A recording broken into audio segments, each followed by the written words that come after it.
Assalamualaikum warahmatullahi wabarakatuh. Selamat datang anak-anak sekalian di channel pembelajaran ilmu pengetahuan sosial. Nah, pada video kali ini Bapak akan membahas mengenai materi kelas 7. Jadi ini video pembelajaran IPS untuk kelas 7 semester 1, semester ganjil ya. Nah, pada semester 1 ini kita akan belajar mengenai dua bab. Bab pertama manusia, tempat, dan lingkungan. Bab kedua interaksi sosial dan kelembagaan masyarakat. Jadi ada dua bab ini yang akan kita pelajari. Namun pada video kali ini kita akan mempelajari sebagian dari bab 1 saja. Hanya sebagian ya, tidak semua bab 1. Ya, inilah bab satunya, manusia, tempat, dan lingkungan. Namun sebelum kita masuk ke pembelajaran, marilah bersama-sama kita awali pembelajaran kita pada pertemuan kali ini dengan melafazkan bismillah. Bismillahirrahmanirrahim. Dengan diawali bismillah, semoga proses belajar kita menjadi lebih mudah, bermanfaat, kemudian mendapatkan pahala dari Allah Subhanahu wa taala. Amin ya rabbal alamin. Nah, di sini kita awali dengan mengetahui tujuan pembelajaran ini. Pak, kenapa sih kok harus belajar manusia, tempat, dan lingkungan? Ya, setelah melakukan observasi ke ruangan, kamu dapat menjelaskan konsep ruang, interaksi antar ruang, dan faktor-faktor pendorongnya dengan tepat. Nah, tujuan yang pertama ini akan kita tuntaskan di pertemuan pertama. Setelah melakukan pengamatan dan identifikasi peta, kamu dapat menunjukkan komponen-komponen peta secara tepat. Setelah mengidentifikasi dan menganalisis, kamu dapat mendeskripsikan kondisi alam, kondisi kependudukan, dan persebaran sumber daya alam di Indonesia dengan lengkap. Setelah mengidentifikasi kondisi geografis Indonesia, kamu dapat menjelaskan implikasi letak, luas, dan kondisi geologis Indonesia terhadap aspek ekonomi, sosial, dan budaya secara tepat. Nah, tujuan pembelajaran ini akan tercapai dengan melaksanakan 6 tahapan pembelajaran, 6 sub pembelajaran. Yang pertama, pengertian ruang dan interaksi antar ruang. Yang kedua, pemahaman ruang di Indonesia melalui peta. Yang ketiga, potensi sumber daya alam dan kemaritiman Indonesia. Yang keempat, dinamika kondisi kependudukan Indonesia. Yang kelima, kondisi alam Indonesia. Dan terakhir, perubahan akibat interaksi antar ruang.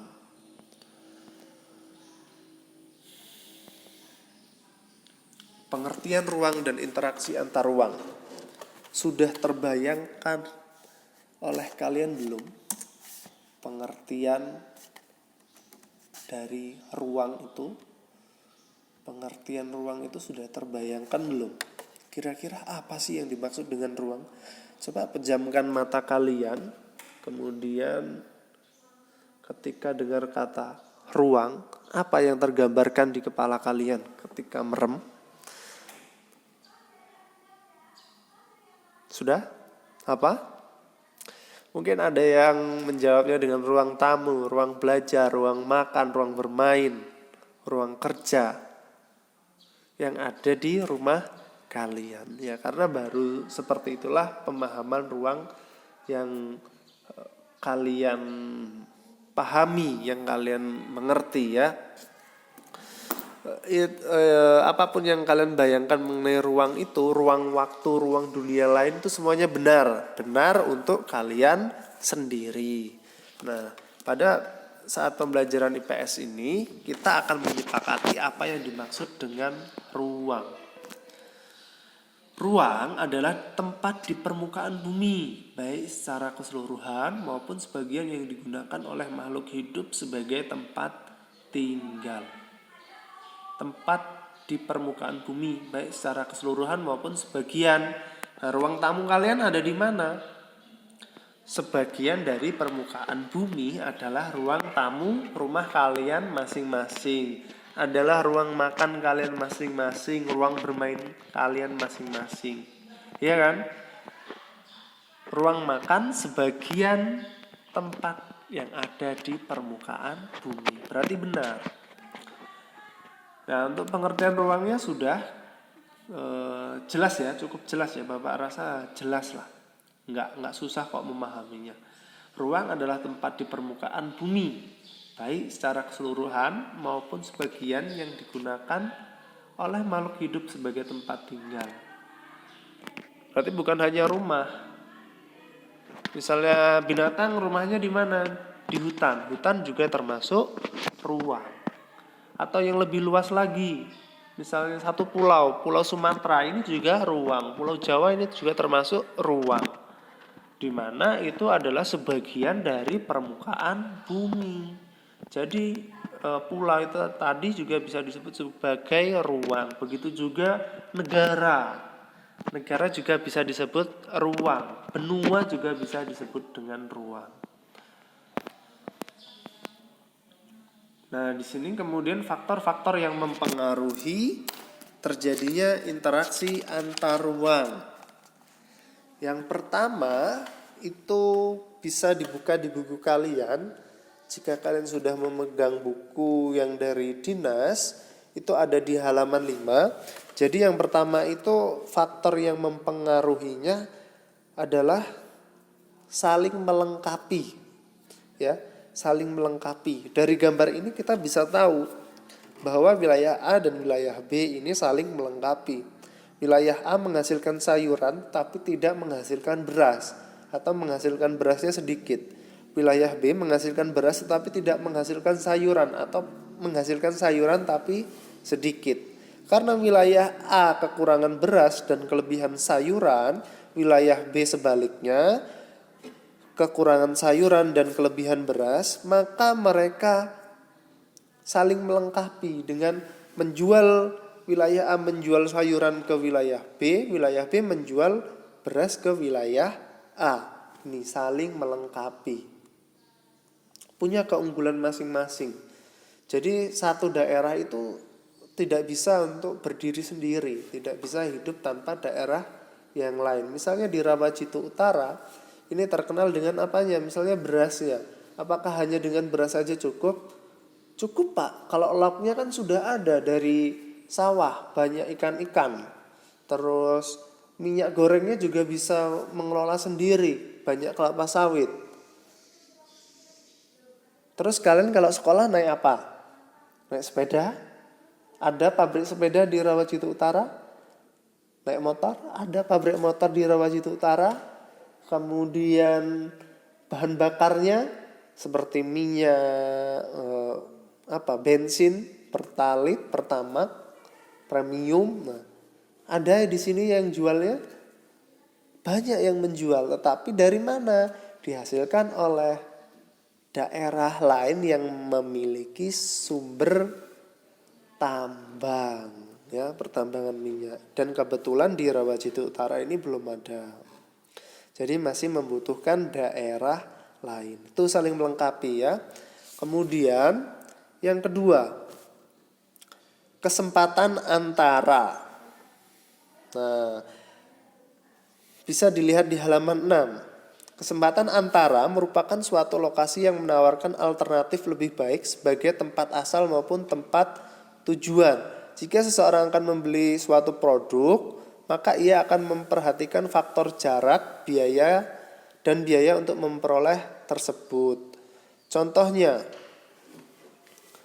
ya, misalnya daerah Bapak di Belitang itu mempertimbangkan mau membeli ikan saja. Dari mana? Apakah dari Rawajitu Utara atau dari Bengkulu atau dari Bangka atau malah dari Bandar Lampung? Yang lebih murah itu yang mana? Misal di Rawajitu Utara memang jaraknya mungkin lebih dekat, hanya sekitar 200 km dari Blitar. Tetapi akses masuknya yang mahal. Bahkan ketika harga travel saja itu sudah berbeda. Ketika ke Bandar Lampung itu 120.000, mahal-mahalnya 150.000. Tetapi ketika dari Blitar mau ke Rawajitu Utara itu ongkosnya untuk biaya travelnya saja itu sudah 200.000 paling murah. Nah, dari situ kita bisa mengerti mana yang akan diambil barangnya. Di situ ada wilayah Y, wilayah Z, dan wilayah X. Misalnya wilayah E sama wilayah Z ini sama-sama menghasilkan ikan.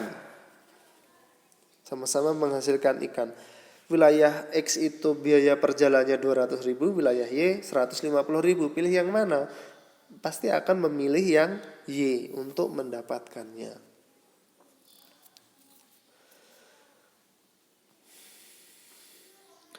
Itu berlaku untuk semuanya ya. Misal juga wilayah dari contoh berasnya ini bisa kita ambil misalnya Bandar Lampung. Bandar Lampung mau membeli beras dari luar Bandar Lampung. Ada dua opsional, ada dua pilihan. Yang paling dekat adalah kota metro. Kemudian yang paling jauh ya bisa dibilang Rawajitu Utara. Bandar Lampung cukup jauh. Kemudian aksesnya juga belum bagus. Jadi otomatis orang-orang Bandar Lampung ini lebih setuju untuk mengambil beras dari metro karena jaraknya yang lebih dekat tadi. Ya, itu kesempatan antara. Kemudian jalan atau aksesibilitas antar ruang. Jadi jalan antara wilayah A dan wilayah B itu kondisinya bagaimana? Semakin bagus jalannya, maka akan semakin erat interaksinya. Akan sering, misal ketika Bapak saja ketika jalan di Rawajitu Utara ini bagus, sebulan sekali pulang mau. Sebulan sekali pulang bersedia. Mau, seneng pulang ke rumah ya. Karena di sini kan masih ngekos. Nah, tetapi ketika jalannya masih seperti ini, untuk pulang sebulan sekali itu rasanya agak keberatan gimana gitu. Di badan capek iya, kemudian lama minta ampun, motornya pun juga cepat rusak. Karena terbawa oleh jegolongan sewu tadi loh. Setiap jalannya kan berlubang, hampir rata-rata ya. Nah, itu pengertian ruang dan interaksi antar ruang. Jadi, ruang adalah tempat di permukaan bumi, baik secara keseluruhan maupun sebagian yang digunakan oleh makhluk hidup sebagai tempat tinggal. Faktor-faktor yang mempengaruhi yang pertama adalah saling melengkapi, wilayah A melengkapi wilayah B.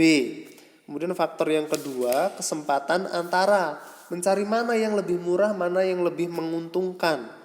Kemudian yang ketiga, kemudahan transfer atau aksesibilitas. Aksesibilitas jalannya itu bagaimana? Kalau semakin mudah jalannya, semakin halus, semakin mulus jalannya, maka interaksi yang terjadi tadi akan semakin erat. Tetapi sebaliknya jika semakin sulit aksesnya, maka interaksi yang terjadi akan semakin jarang. Nah, itu untuk pertemuan kali ini ya, pengertian ruang dan interaksi antar ruang. Untuk tugas pada pertemuan kali ini, silahkan kalian buat keunggulan dan keterbatasan dari daerah Rawajitu Utara. Keunggulannya apa, keterbatasannya apa.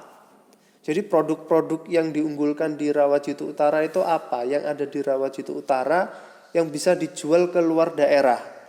Ya. Kemudian barang apa saja yang dibeli oleh Rawajitu Utara itu dari luar daerah yang enggak ada di Rawajitu Utara tapi ternyata bisa dibeli di sini. Nah, itu kan didatangkan dari luar. Nah, apa saja itu barang-barangnya? Terus ya mungkin itu saja untuk tugasnya pada pertemuan kali ini. Untuk pertemuan yang selanjutnya kita akan belajar mengenai pemahaman ruang di Indonesia melalui peta ya. Jadi untuk pertemuan kali ini cukup pengertian ruang dan interaksi antar ruang itu saja dulu. Silahkan tugasnya dikerjakan dan dikumpulkan pada saat kalian piket. Baik, terima kasih untuk waktunya. Semoga apa yang kita pelajari bisa bermanfaat. Sekian dari Bapak, marilah bersama-sama kita tutup pembelajaran pada pagi hari ini dengan melafazkan hamdalah. Alhamdulillahirrabbilalamin. Bapak tutup. Wassalamualaikum warahmatullahi wabarakatuh.